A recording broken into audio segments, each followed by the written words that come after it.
Peggy 12.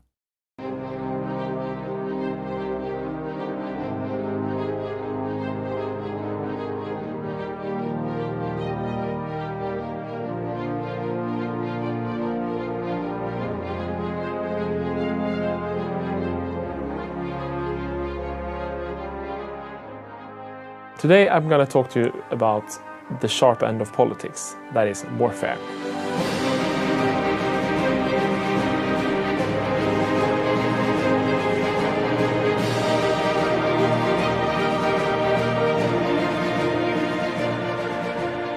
War has always been central to the previous games, and we've added a little extra effort this time to make it more engaging and feel a bit more like you're actually fighting wars in the Renaissance era. And what drove conflict in this era was, of course, men and money.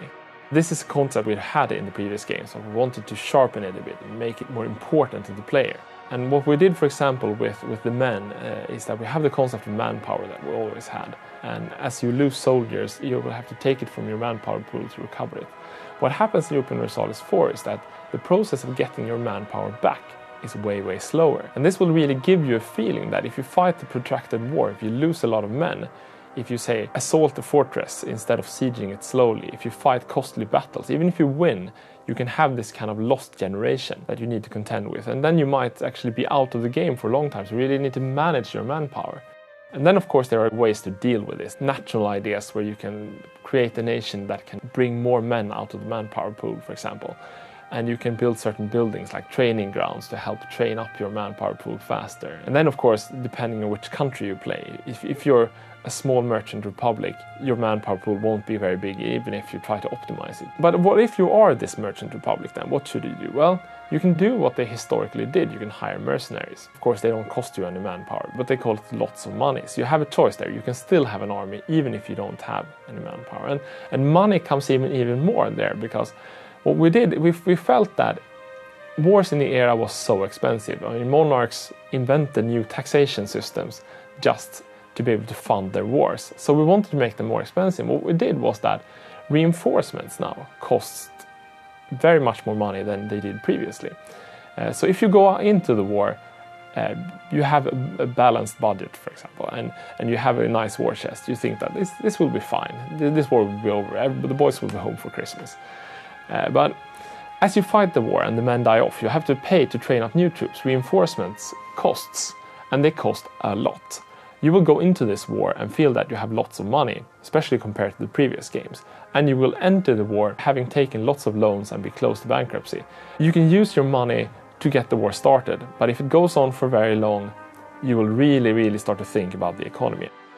And we feel that these kind of changes that we've made, the small changes but important changes with manpower and the cost of war, will really help the player get more of a feel for the kind of trade-offs the Renaissance prince had to consider before he went off into war.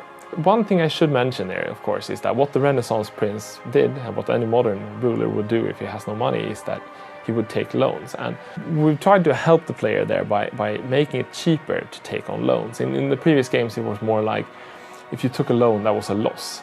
Now you're always deficit spending because you need to fund the wars, and that can be nice for a while, right? But if you take lots of loans and the inflation clocks up, then you will end up in problems later. So you have all these kind of nice trade-offs all the time between short-term benefits and long-term problems. And that's the strategic part where we hope that the feel of fighting the war will be much more different. And then, of course, on the tactical side, we've done some changes as well, just to improve how to get the feel right for how it should feel to fight a war in this era. If you're a ruler, of course, being a soldier is not very nice.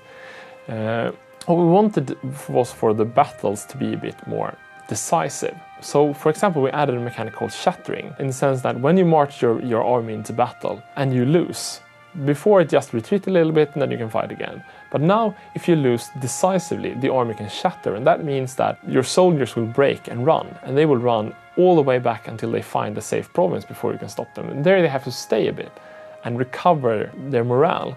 And of course, that makes the battles more decisive without actually making it so that you can lose your entire army at the roll of the dice. Because when your army, or when the enemy's army is shattered, the winner can sort of use this time to siege down provinces and to take fortresses and to really decide the war based on one battle. Another concept we added here to sort of give the same feeling is the concept of an army being disorganized. We wanted to get away from the thing where you chase armies too much all over the map and to sort of slow the whole thing down a bit so you have the chance to think, so that if an army loses too much morale, it becomes disorganized and it can't move. If you win a battle, but you had to spend your entire army to do it and your army is exhausted, then it will be locked in place for them to recover, so that the battles will be more decisive, but you will spend less time running after armies and trying to chase them down.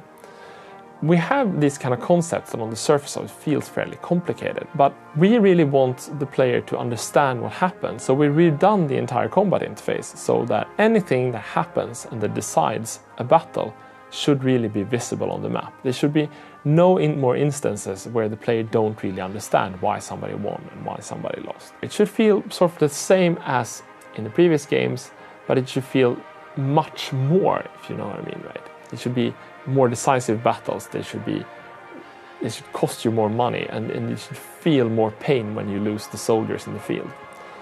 And I really feel that this has made the game so much more fun.